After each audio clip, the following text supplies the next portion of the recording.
All right, so I'm Yuki. I am a software engineer at onX based in Bozeman, Montana. I'll be the host for tonight's Backcountry Masterclass.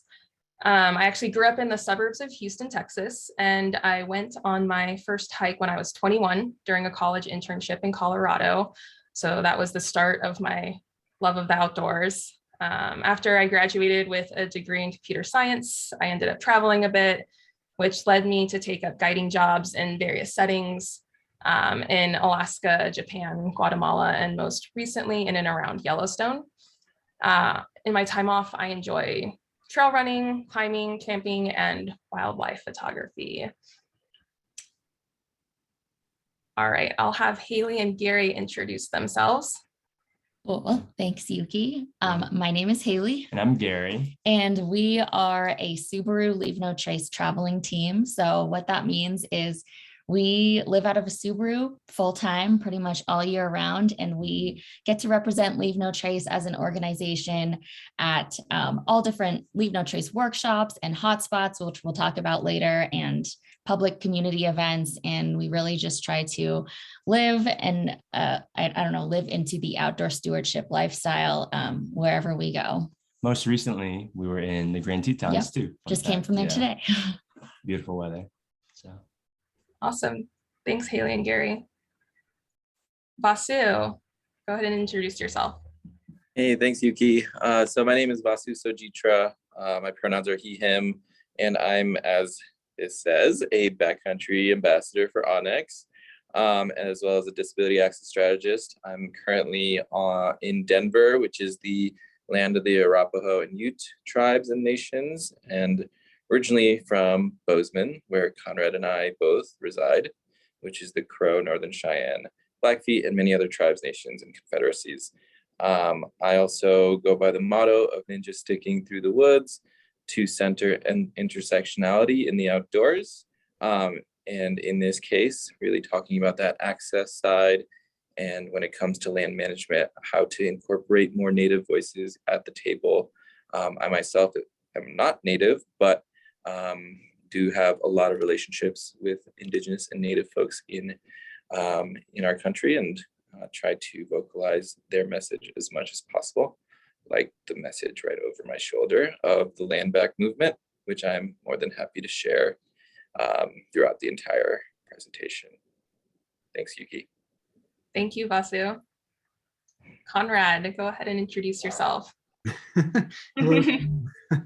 That picture is 11 years old, so I'm always embarrassed by it. But thanks everyone for hosting this. It's a real treat to be here, and it's just so much fun.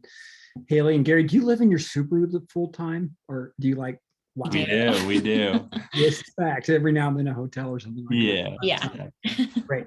Calling in from Bozeman, Montana. Thank you, Vasu, for land acknowledgement. I was introduced to the mountains at a young age. My parents, my father particularly, it was just like what we did. And from Central California, the ancestral lands of the Miwok, and so started exploring the world there. And it was what we did on summer vacation. And probably by age 14, I knew that whatever I did in life, I had to spend more time, or as much time as possible, outdoors. Awesome. Thank you, Conrad. All right, so what's on the docket for today? We'll be talking about a handful of different things around access and stewardship. We'll go over the Leave No Trace 7 principles. We'll go over the collaboration between onX and the Leave No Trace hotspots. And then we'll go into a conversation with Vasu and his access perspective, with Conrad and his access perspective. And then we'll talk about the Explore and Restore grant and finish up with a Q&A. So if you have any questions during this, go ahead and post them in that Q&A box, and we will try to answer as many questions as we can. So real quick, before we dive into the meat and potatoes of today's class, you all get a exclusive access to a 14-day trial, an extended 14-day trial. And for this month, if you do choose to purchase the onX Backcountry membership, you get for this month, $10 from every membership will go directly to Leave No Trace to support their hotspot program, which educates and restores the places that risk getting loved to death. And also exclusively for you, there's a 20% off discount for backcountry membership if you use this QR code. So if you want to just take your phone out, open your camera, scan the QR code, open up that browser tab, you can save it for later. I think also there will be a link available, just posted in the chat for this as well. So either way, 20% off with this, and $10 goes to Leave No Trace. All right. On to land access and stewardship. So at onX, our mission is to awaken the adventurer in everyone. And we believe everyone has a right to experience nature and the recreational opportunities that nature provides. But as we all know, there are a lot of barriers to getting outside, including land development, certain land ownership patterns, inequality, exclusionary design, the cost of gear and transportation, and in some communities, just a lack of green space. At the same time, as we all know, as popularity of these outdoor activities is increasing, so the stewardship of the land and resources that we do have access to is becoming more and more critical. Over 4 years ago, onX determined that the best way to give back was to promote and support access to this outdoor recreation. And we do this through 3 pillars of work: data, collaboration, and contribution. So with data, onX is a mapping company. We have lots of mapping data, and we use that data to create more access. As an example, we can use that data to quantify access challenges. Recently, we came out with a landlocked report, which we were able to find that 15 million acres of public land in the West is landlocked.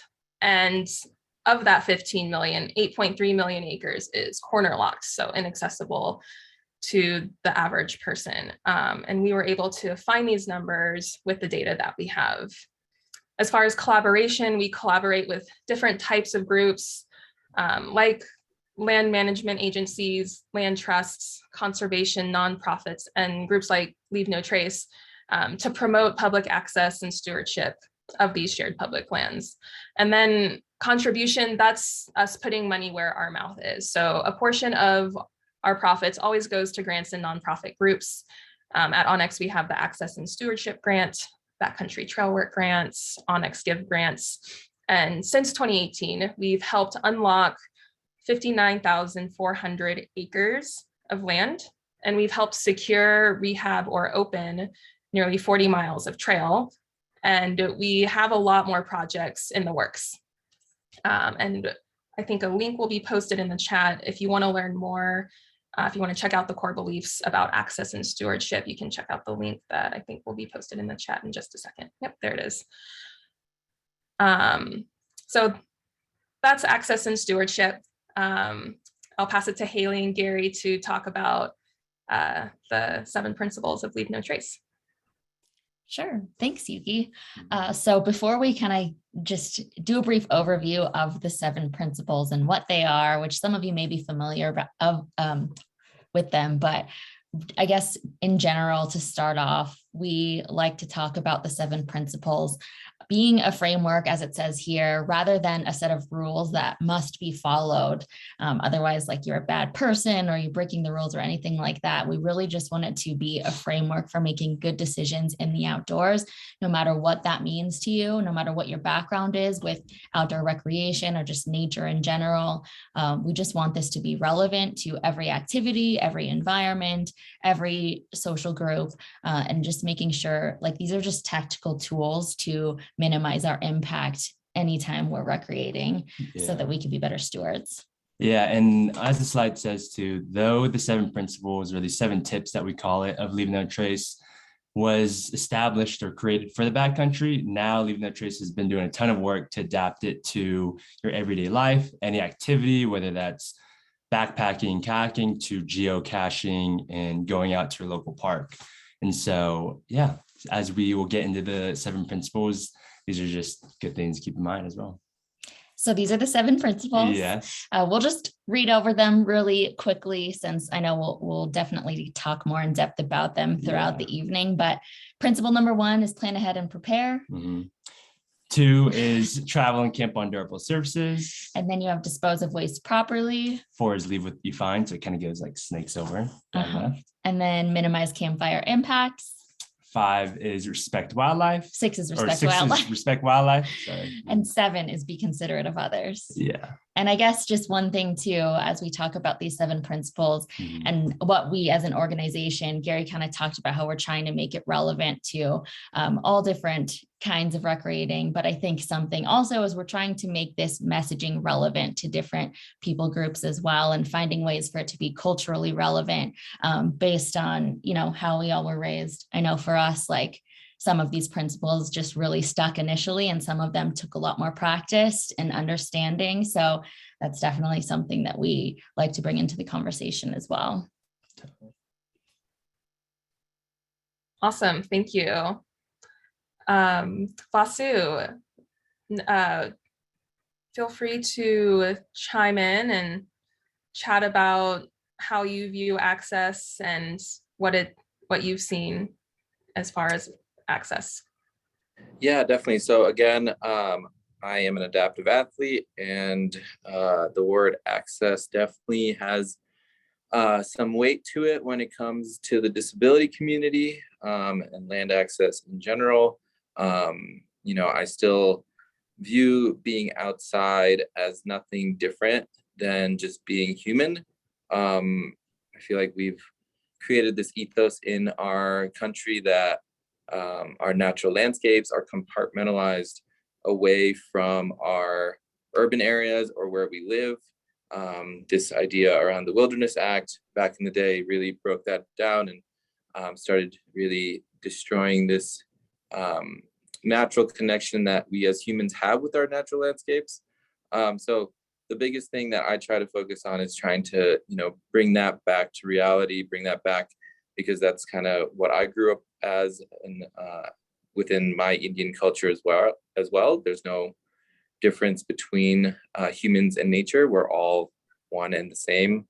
And another thing is, as a disabled person, that access side, access to trails and transportation and equipment to get people out to our natural landscapes, more so, you know, in the present day version of it, whether it be, you know, our beautiful trails or mountains like the Tetons or in Bozeman or you name it.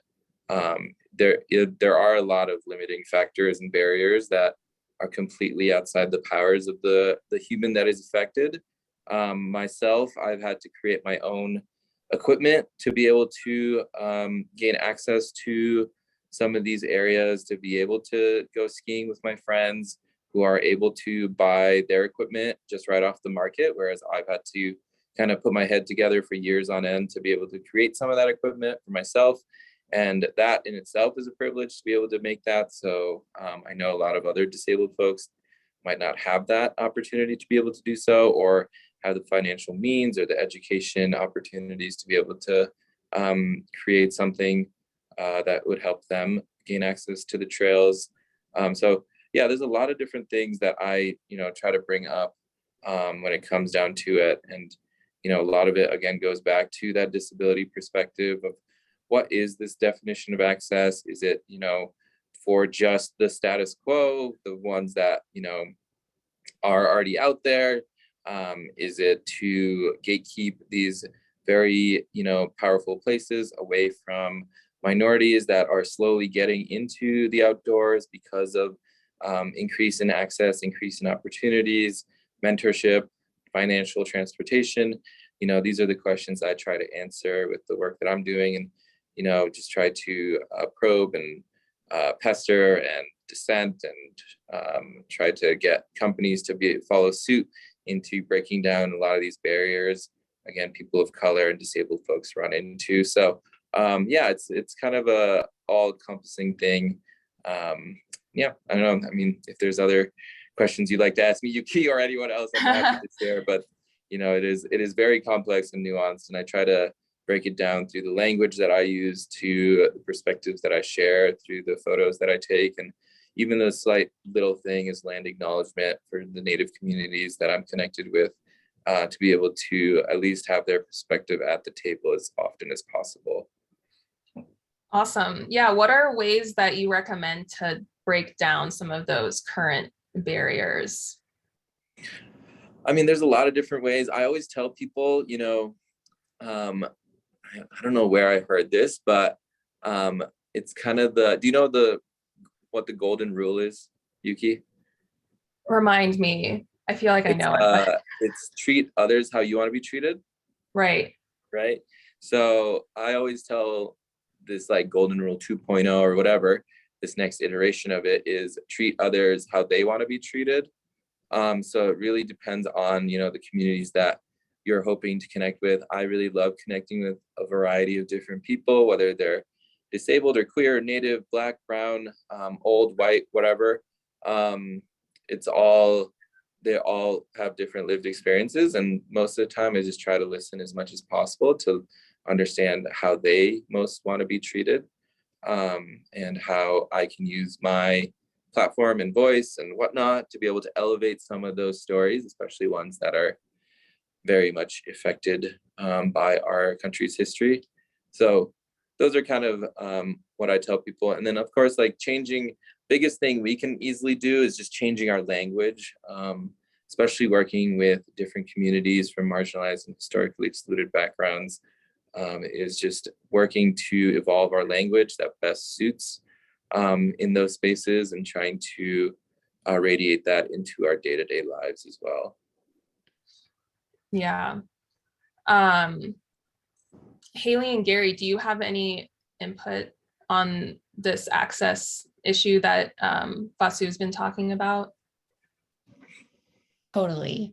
I mean, we love everything that Vasu, you have said and just shared, and we can definitely resonate with a lot of that, just from our own personal lives before we even started this job, but also this job has just given us the opportunity to work with and camp next to, and just come across so many different types of people from all different backgrounds, but often we always find that the common denominator with people kind of in our atmosphere through this job is that we all are, we're in this line of work, or, in this space because we have that emotional connection with the outdoors. And I think that's something that no matter what our backgrounds are, that emotional, and kind of, as Vasu was saying, like, that we as humans kind of just have that connection with land, and there's not really any difference. We see that a lot, that's the commonality. And so when we're talking about Leave No Trace, I definitely think like finding ways to, as Vasu was saying, to like change the messaging and meet people where they are at in their kind of outdoor recreation experience. We always talk about Leave No Trace as a spectrum, meaning that like someone can fall across at any point on the spectrum, like in terms of if they are like strictly following the 7 principles every day of their lives, that's great. Or if they're brand new to it and just trying to figure out how to adapt these, maybe one of the principles into their daily life, like that's still on the spectrum, and it can fluctuate over time. And that's making those mistakes and like learning from them, I feel like is a huge thing as well. So the person who's leaving no trace the best way they can is, we see them as equal as someone else who may not know as much of Leave No Trace, but is trying to do it the best they can as well. Yeah. And I feel like also Leave No Trace for us, or myself as well, was at first when getting outside, it was a little intimidating, not knowing a ton of things, but Leave No Trace is such for me, myself, was foundational and understanding at least some things about the outdoors, even though it's pretty broad.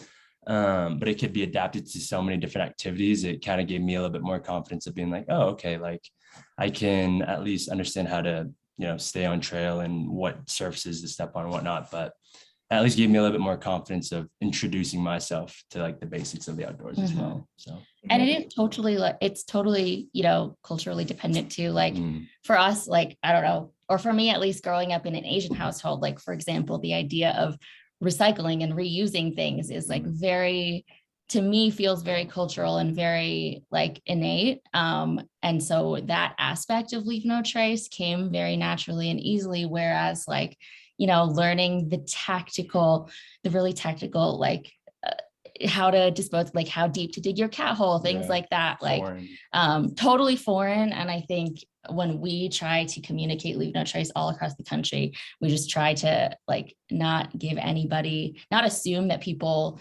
understand these things. And if they do, great, it's reiteration, but just kind of trying, like we said, trying to meet people where they're at in their experience, because we definitely have been there too. Mhm. That's awesome. Yeah, I feel like that's a really important part, is changing the language that we use to meet everyone where they're at.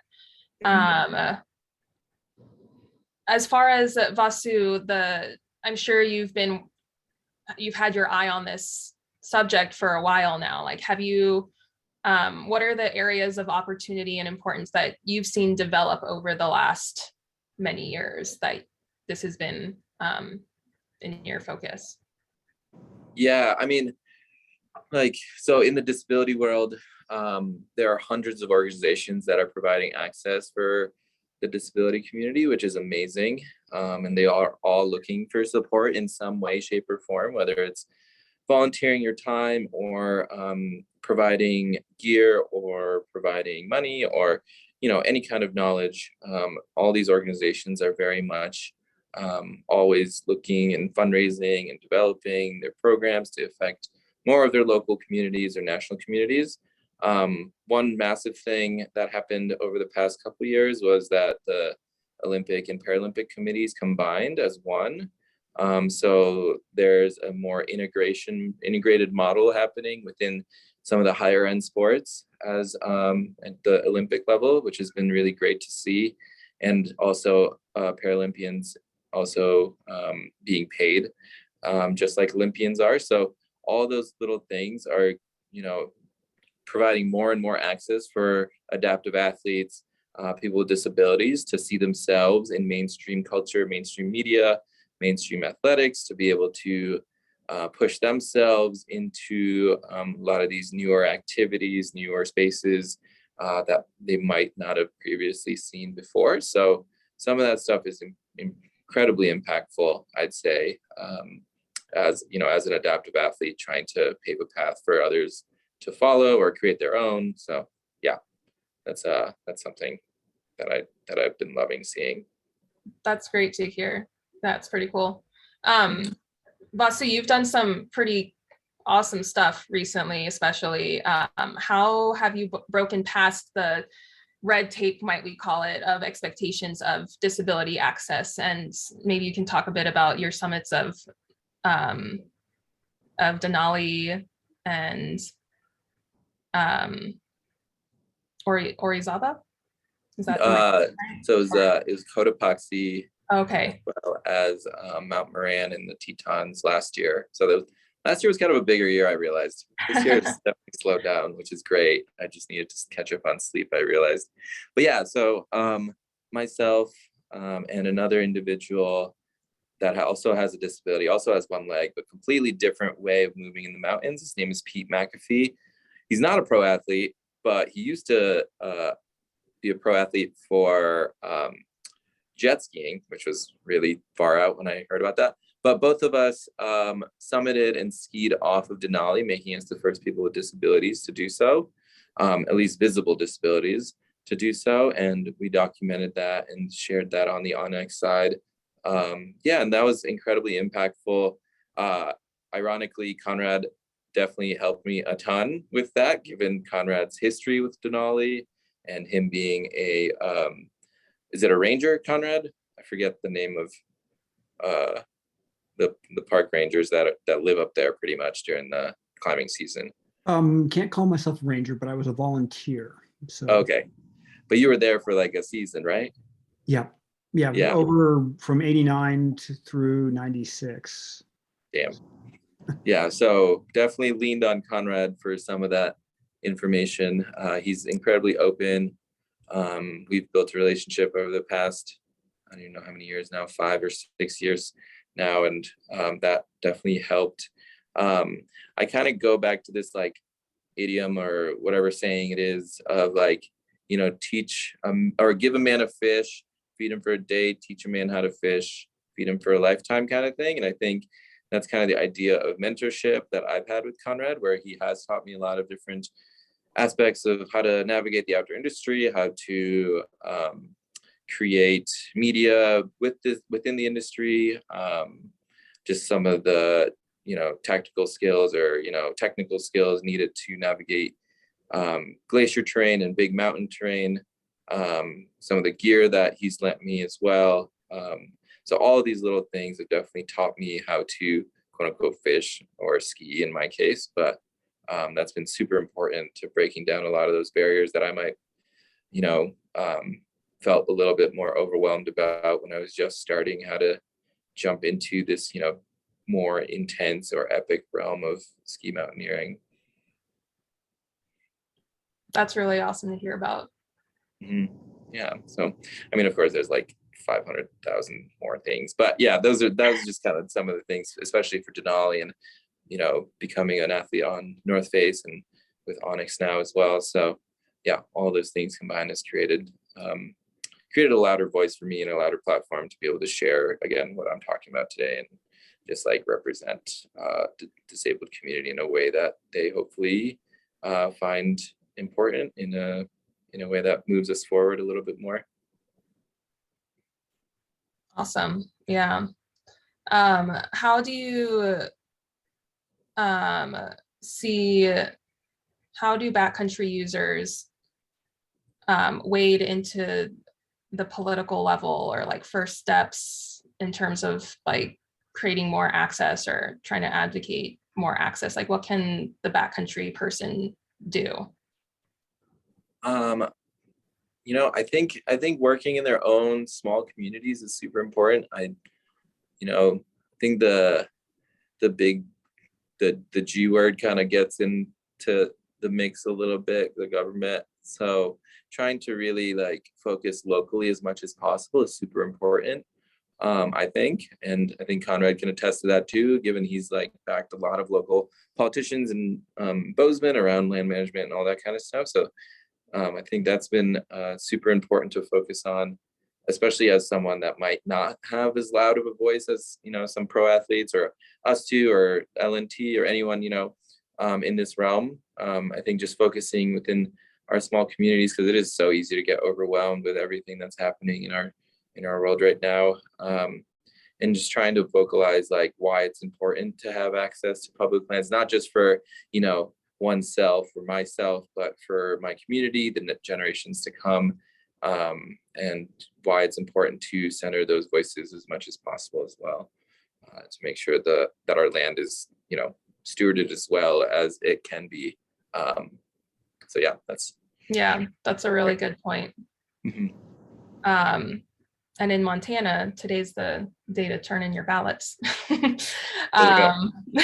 Everyone vote if you're in Montana. Vasu, one more question for now before we move on. Like, is there a moment when you realize that your work in opening up access for others with disabilities was making a difference? Is there something that keeps you going in this work that you do? Yeah, so I mean, prior to really focusing on being like a consultant, strategist, athlete, you name it, I was also working in the adaptive sports world as a director for a local organization in Bozeman, and really connecting on the ground with people that were most affected. And I think that was just like the biggest spark for me. It was like, oh man, like my disability isn't the only version of disability. There are so many different ways to look at disability, and the access needs that I need to be able to go skiing are so different than maybe someone that uses a wheelchair or someone that has autism or Down syndrome or something along the lines of that. So yeah, just trying to, you know, broaden my perspective and understanding. And a lot of it came through like lived experience, working hands-on, volunteering at first, and then moving into a more director role.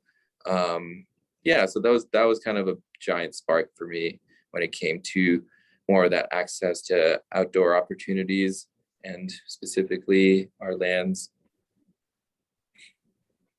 Mhm. Cool. And I said it was the last question, actually. Just kidding.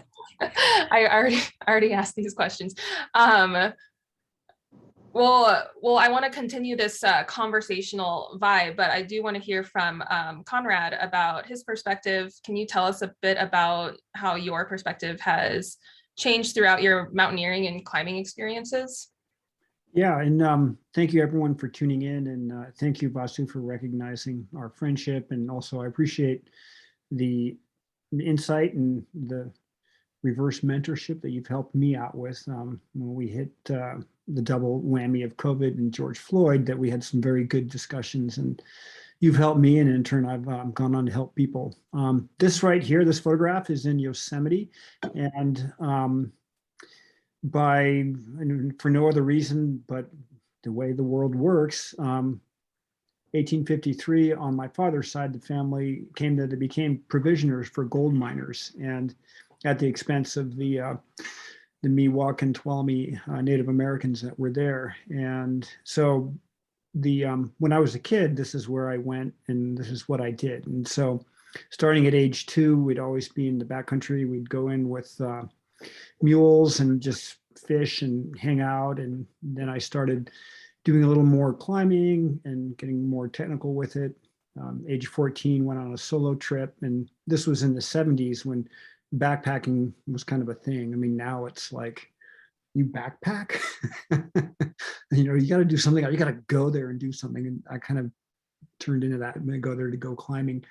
But the perspective that we have, by and large, is from a Western perspective. So there's the Western Judeo-Christian heritage that one layers into it, and then there's the Western United States understanding of it. And the first one is that this bountiful planet was put here for the use of humans, and we need to extract and be bountiful and do everything we can, and not really giving that much consideration to other sentient beings on the land or landscapes or things like that. And that began to change with the Industrial Revolution. We realized we're running roughshod over the planet, and then the development of the national parks in the United States, and how this then shared across the world. So a lot of that perspective and understanding comes from the background of people from Europe, white people from Europe. So understanding that. And the second part of it is Western. Being a person from the West, I had no idea that land, I mean, there was like, obviously, okay, there's a store there, there's a suburb there, but then there was park and there was forest land, and you kind of knew the difference between the park because it was pristine and it was the crown jewel, and then Forest Service land where they logged and built dams and things like that. But it was always, if you wanted to get out, you could go camp anywhere. And that for me was when I drove a vehicle to the East Coast to go kayaking at age 18 after high school. I was like, oh my gosh, you just can't like camp anywhere, and land just had a very different understanding to it. And then going to Europe, and then it was there weren't like public campsites were fee-based, they were private. There was parks, but you would visit them for a day, and if you wanted to go do an overnight trip, you had to go to a hut, and you had to, it cost money. So I didn't really go to the Alps to climb as a young person. I went up to Alaska, where it's the big frontier and whatnot, and you could go climb the mountains and come out after there and find work doing simple things. And so that was sort of my basis on that. But the underpinning of why this is important is that given where we are today with a overpopulation and oversubscribed society, a scarcity of resources, a lot of things are all kind of coming in all at the same time, and we saw it accelerated here in the last 2 years. The beauty of being outdoors is that when we are together, so any one of us, that when you go out for a journey, the person that you're with is your teammate. They're not competition. And I was a hyperactive kid, but team sports weren't really for me, because it was like, okay, I got bullied, and then we put pads on and they got to hit me. Like, no, that wasn't for me. I'm going to go more in the backcountry and do more things like that. And that fundamental manner in which humans can interact with each other, supportive of each other, and the common goal is a shared experience, the beauty of nature, and it's not about winning or besting someone because we set rules and a time frame and put a ball in it and we just created a sport with it. So it's more than athleticism, it's a lifestyle, and it, to me, it has purpose in how people communicate with other people. Yeah, those are all really very important things, especially like we've touched on the communication part. It's good to touch on that again, how we communicate. And like you said, it's not just about like one-upping each other. And Kristen A has a question about to outdoor organizations and federal agency employees, and many folks are struggling with the same issue, which is how do you diplomatically engage with others in the backcountry who are not practicing these L&T principles? And maybe Haley or Gary could answer, and Conrad, you could provide some input in what you've seen too. That is a great and hard question for us. And we get that a lot. And, you know, people often feel very strongly about the Leave No Trace principles and wanting everyone who's out there on the trail at the same time as you to follow them to the same extent. But honestly, at this point, like we think that there's a lot of times that it's gone right and there's a lot of times that it's gone wrong. And because of that, like, you know, as an organization, we don't want to necessarily be known as like the Leave No Trace police or a group of people who are telling people what the right or wrong way is to recreate.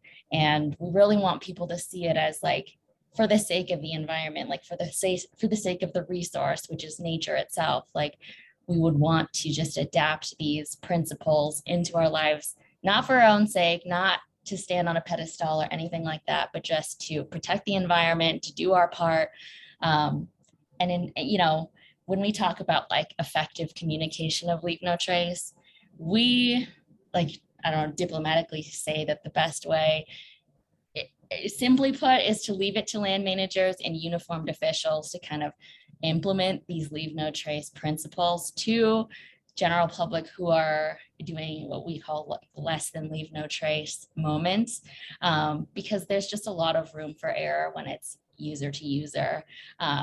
And so we talk about like a great way to do it is just to talk to your inner circle about it, like your friends and family. Talk about things that you can all do when you go out together, when you're going out, you know, with a small group of people, and just starting with the people that you know, because then it kind of is a waterfall effect. Hopefully then they'll be able to talk about it to their inner circle. Because that's where we feel like people are going to be most influenced by like the people that they know and trust and care about, not by the person who is a stranger and is just telling you what to do, which kind of reiterates, so definitely bring out, you know, your friends and family and talk about Leave No Trace and what's important to you outside, over than, you know, telling somebody else who you have no connection with what to do. So that's our tip. So honestly, like, we would probably say, to put it bluntly, like, maybe if it's a stranger, you know, maybe just remember that they might be on a different place in the Leave No Trace spectrum. And that education piece it's an opportunity for land managers and different organizations to kind of communicate that through signage and other things on site. But definitely interested to hear what Conrad has to say about it as well. Yes. Yeah, thanks for the segue there. When we meet people outdoors, the commonality we all have is they're recreating to rejuvenate and to have fun. And if we all, that's the foundation. And we have different ways of doing it. Some people are on wheels, some people are on motorized wheels, some people are on snow machines, some people are on skis, some people it's shooting. So there's always a different way of how you find happiness in there. So understand that everyone's out there to have a good time. And secondly, people generally don't like being told what to do. I'm not going to be one to be there and to be confrontational. That's just not in my nature there. But if it does affect the safety of other users, then I will speak up. If it's compromising the experience, it would probably be a different point on that. And I'll use an example. The Batholith, which is on Homestake Pass between Bozeman and Butte, offers world-class bouldering, but it's also a wonderful place to ride off-road vehicles. And how the two user groups work within them, the BLM said, okay, this one sector is really dense with boulders and we'll let human-powered access there. But we don't, as climbers, we don't want to have a fence put up there, and trying to get the various user groups to understand that. And the challenge being that it's not terribly steep, and there's these boulders around there, and an agile rider on a motorcycle can go all around there. So it's always kind of it's interesting because we'll see the interaction when we're out there climbing and people come wheeling by, and it'll be a little bit tense. But then afterwards, you're at the campground, you can find a way to have a conversation, and there's probably a commonality that you have and that you share with those people. And that going forward is, one of the leave no trace principles that we were looking at there was to be respectful of other people, and that it goes a lot further to build trust and to trust other people than it is to come out with like, this is how you have to do it, and there's no other way but my way. So hopefully that helps. Yeah, that definitely does. That's a great example of how different types of recreationalists have to make compromises and work together to preserve access of one area that's used by different types of people. So it's good to hear. How can a single person still work towards conserving or preserving land and still also discover and appreciate wild places? And Conrad or Vasu or Haley or Gary, any of y'all can speak to that, I think. The first step is stay connected with the land managers and landowners where you live. And so if you're here, sign up to the posting that comes from the Bridger Gallatin National Forest. And then when they have a travel management plan that comes up, submit your voice to that. That's one step that we can take. Yeah. And yeah, I mean, anything with land management, I always try to go back to like the local native communities that are part of that space. I know a lot of them have been pushed off or not in the general vicinity of maybe some places, but always good to get that perspective, build that relationship, and see what they need to be able to feel like they are part of that space and community. And that's what I try to do as best as I can.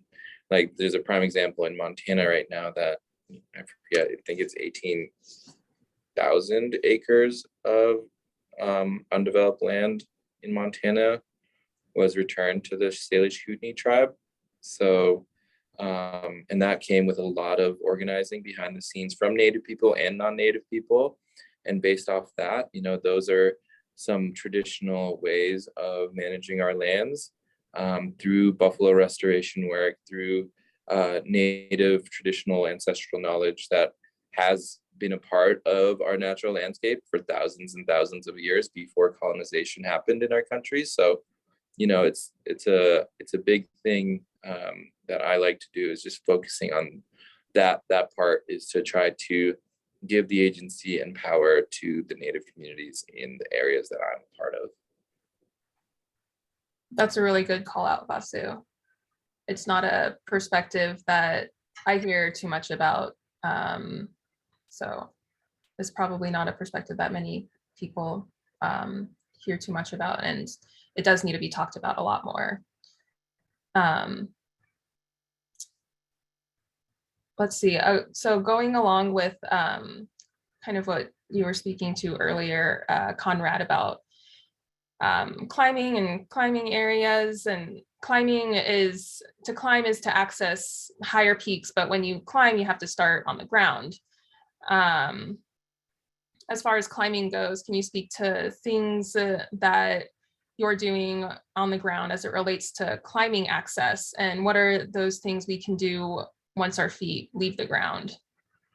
And maybe we can bring in some leave no trace stuff related to climbing too. Yeah, great question. And climbing is increasing in popularity. There's climbing gyms, which are a great way to exercise and build community.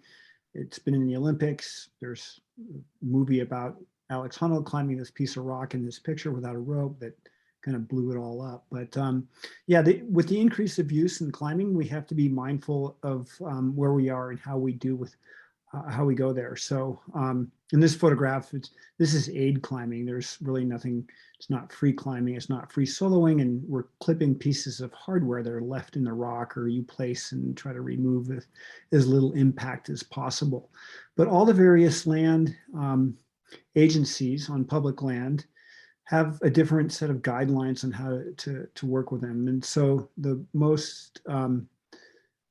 the gold standard for goodness, or the most restrictive, depending on your perspective, would be the National Park Service. And so in here, you can't use motorized equipment, you can't use wheeled equipment. And now in Yosemite, due to the amount of people there, if you're going to camp out overnight on El Capitan, you need to have registration. And that's something that it's a small burden, but it's one that will hopefully benefit all the users in the experience with it.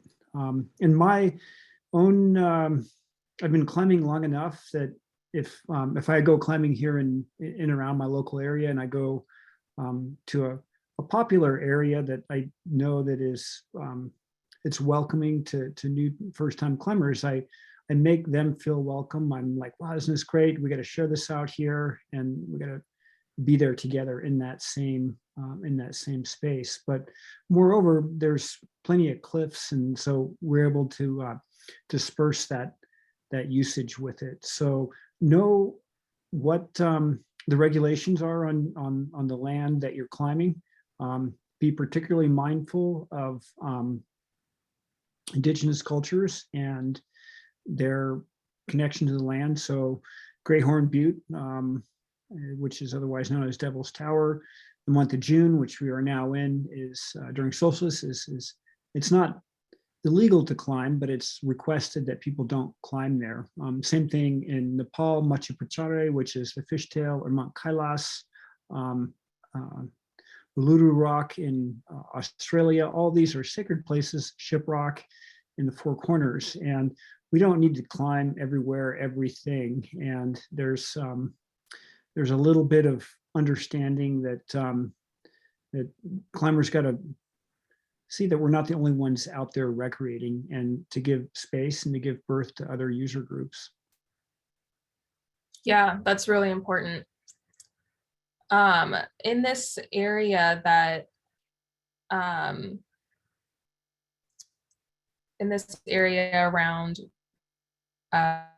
where you live, Conrad and Sue, there is a, oops, sorry, I went back. Oh no.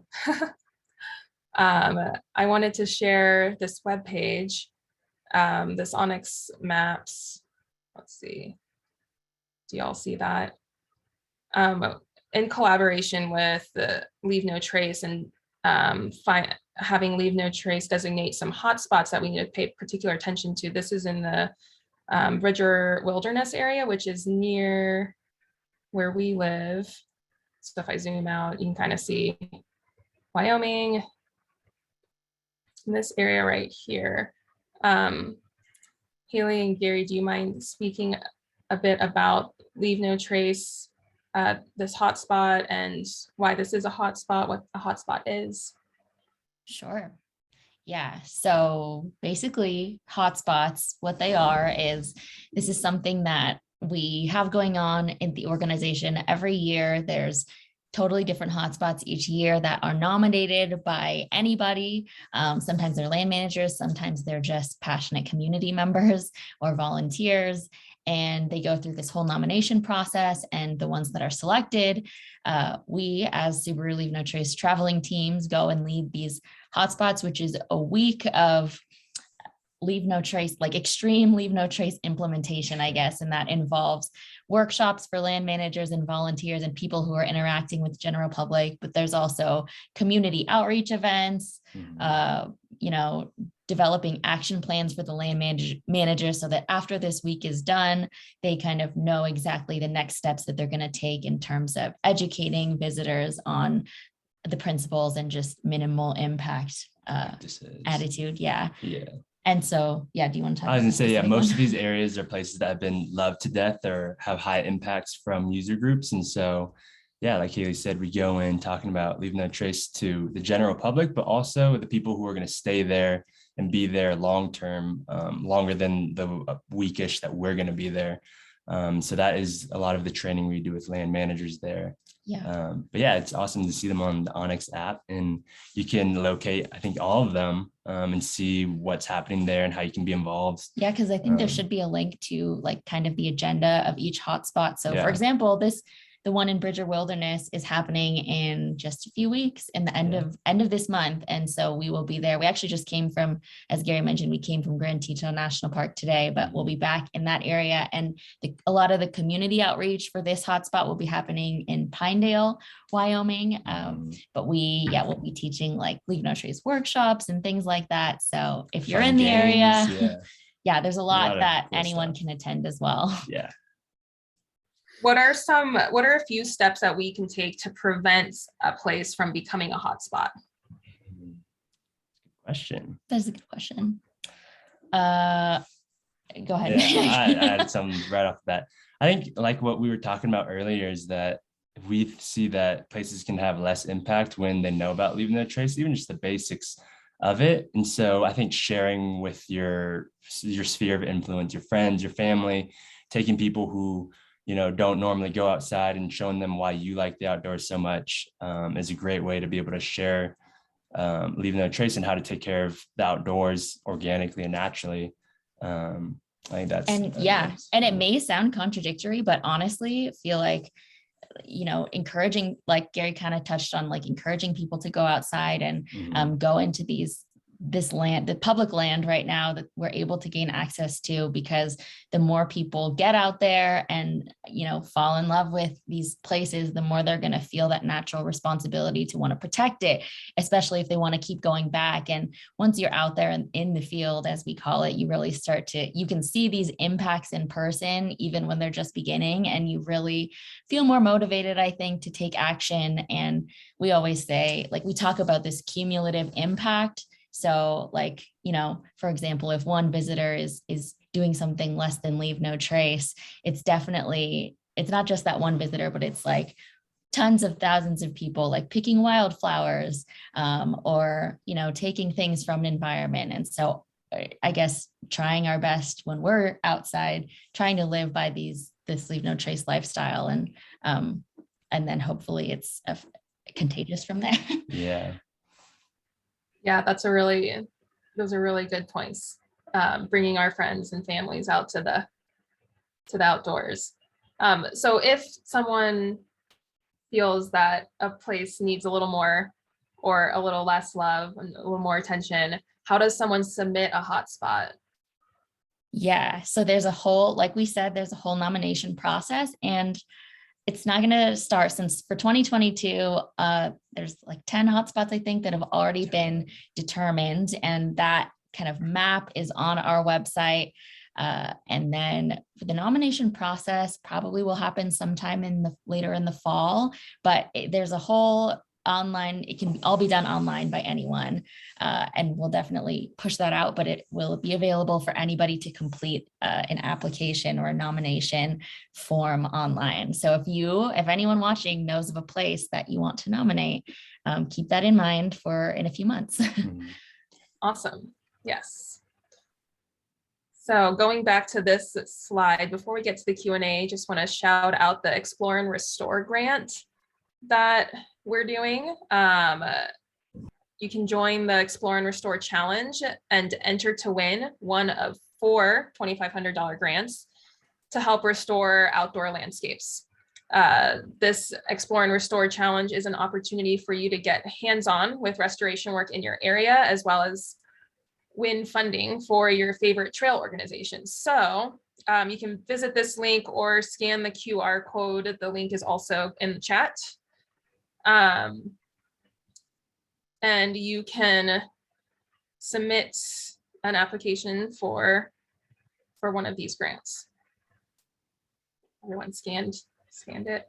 All right, so now we'll open it up to some questions and answers. Some questions that have been rolling in. I'll start off with a question from Benjamin. Should all public lands and waters be accessible to all people all the time? And maybe we can kind of do like a round robin style of perspectives. Maybe Conrad, what do you think? Well, that's a difficult one to address. So wilderness it's there for the animals and the wild landscape. So humans should be guests on that. And so it needs to be addressed case by case. And we have to come to the table with compromise and willing to listen to other user groups. Vasu, what's your take on this question? Should all public lands and waters be accessible to all people all the time? Yes.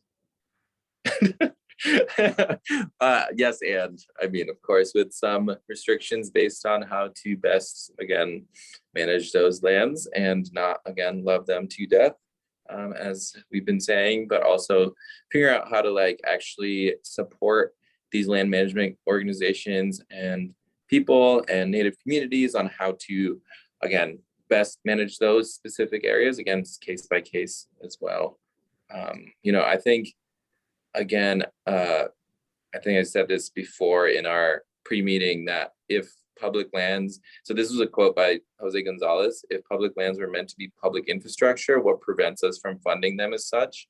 In the same way that we're not asking to have fees to access firefighters, or we don't ask the same questions when we're funding the military. So like, I think there has to be a better system in place within our government that starts funding and resourcing land managers a little bit better so that many people in the areas can have access to those opportunities and spaces. I'm not saying put a freaking highway to the top of every mountain for every wheelchair user, but also there's a different version of being outside for every user group, every diverse group, every culture. So there are different ways of going about it.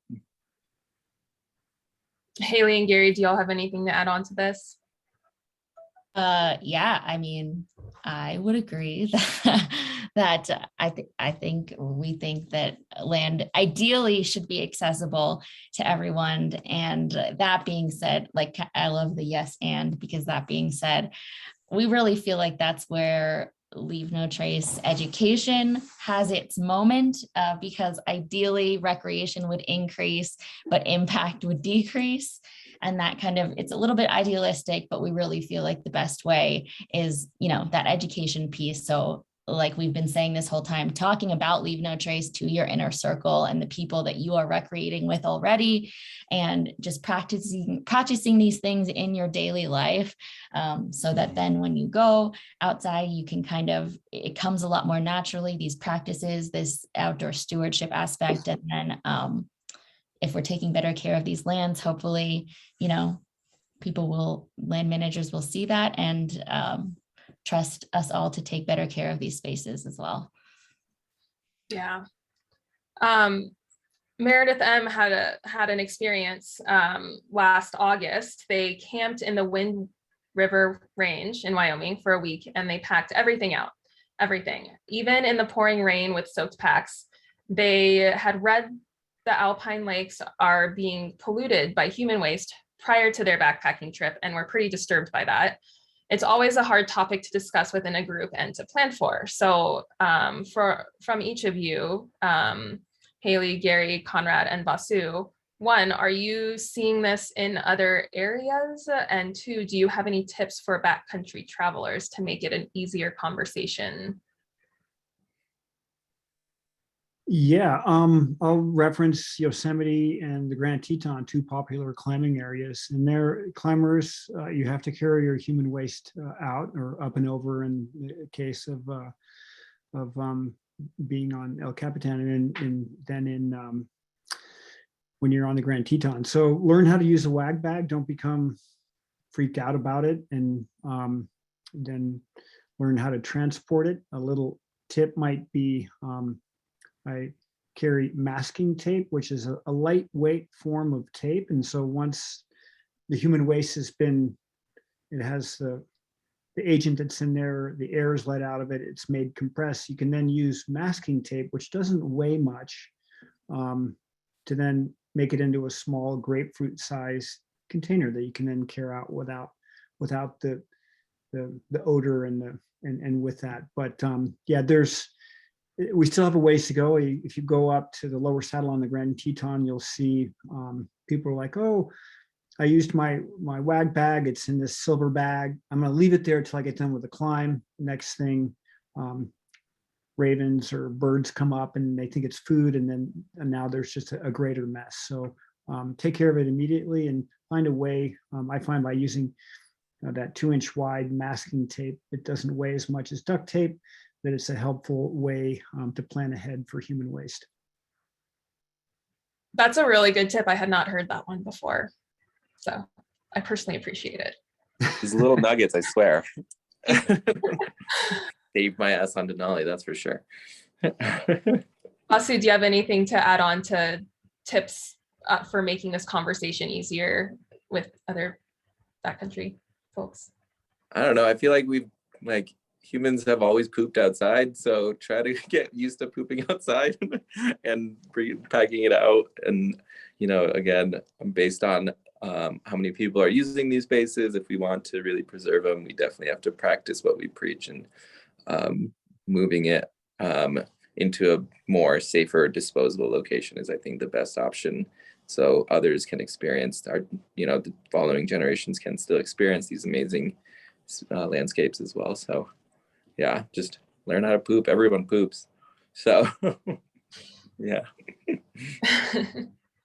Haley and Gary, anything to add on to that before our next question?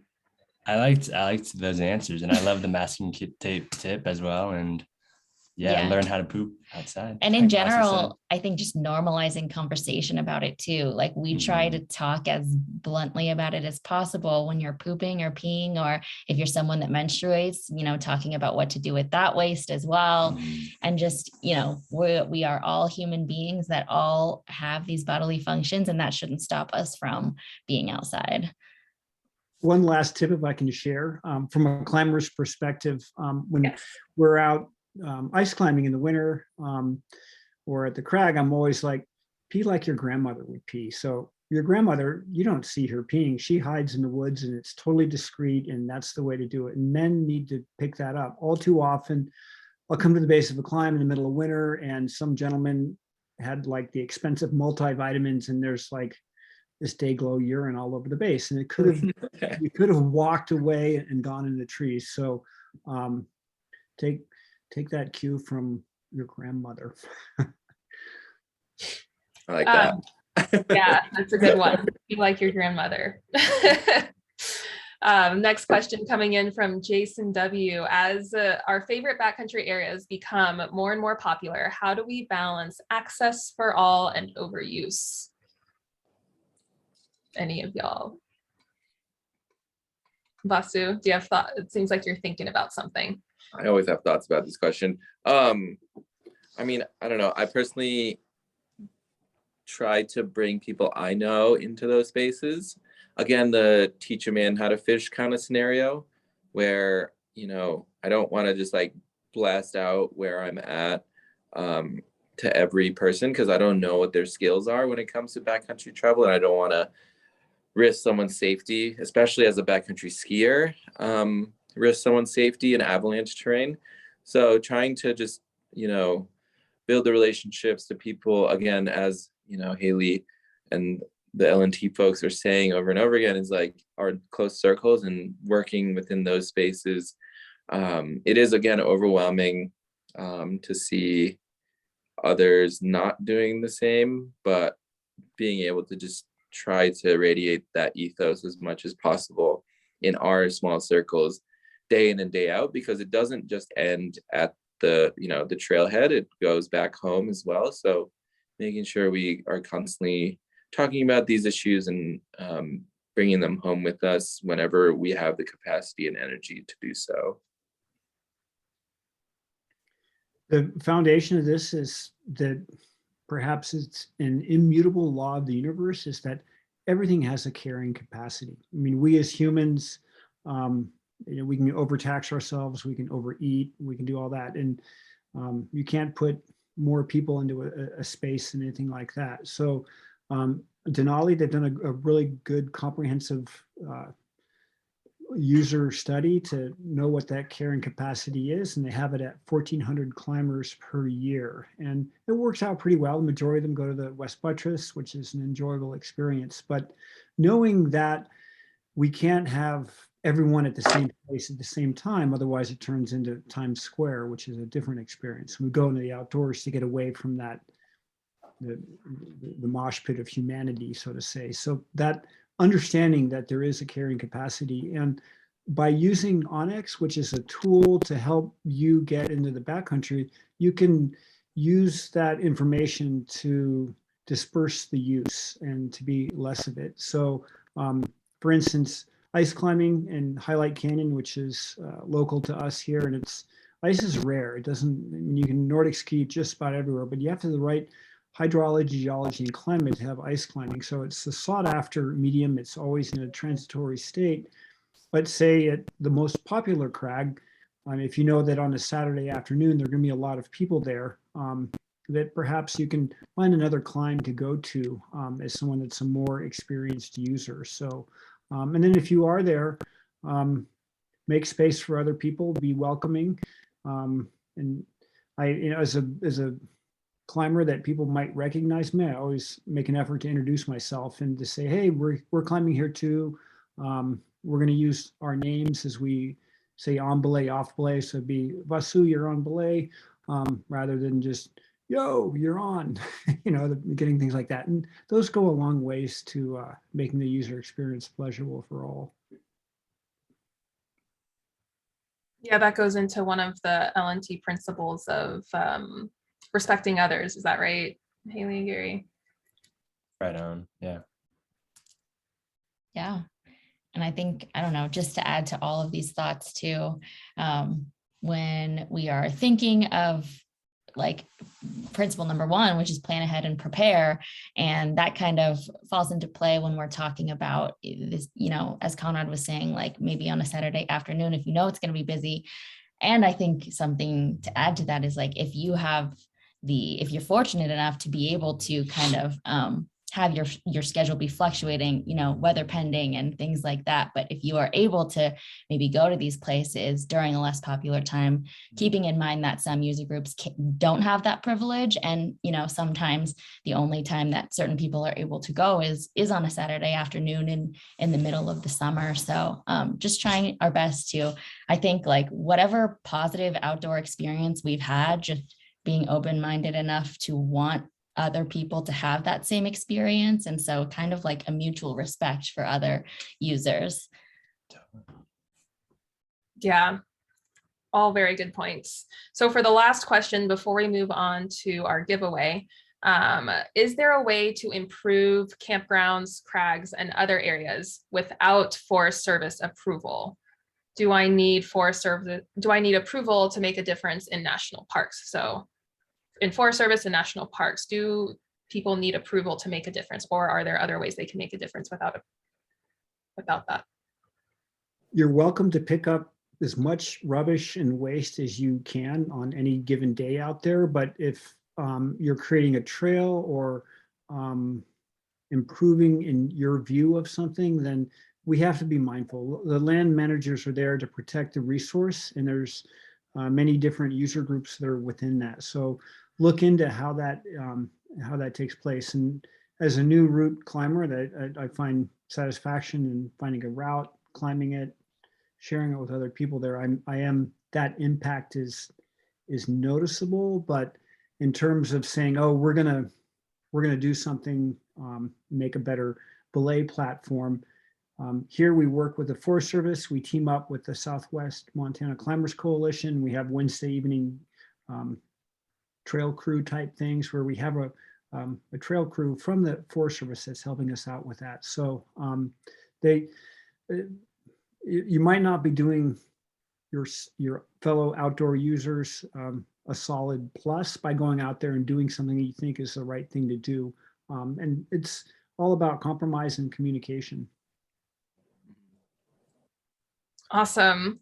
I feel so. Well, yeah, all very good points. I feel like I've learned a lot in this past hour that we've been speaking, and I'm super grateful and stoked on this conversation we had. I was just informed we don't actually have a giveaway, but we do have this 20% off the onX Backcountry membership, and $10 from every Backcountry membership goes directly to Leave No Trace to support their hotspot program. So you can use the link in the chat or scan this QR code to get that. And I want to take this time once again to thank Conrad, Vasu, Haley, and Gary for being here and taking part in this conversation. I want to thank each one of you in the audience for joining us and taking some time out of your day to learn about access in the outdoors. Be on the lookout for that survey. And be on the lookout for more masterclasses from onX. Have a good night, y'all. And thank you, Yuki, for hosting it. Yeah, thank you. You're the My best. pleasure. So. Thanks, everyone. Thank you. Be safe out there. Travel well. See ya. See ya.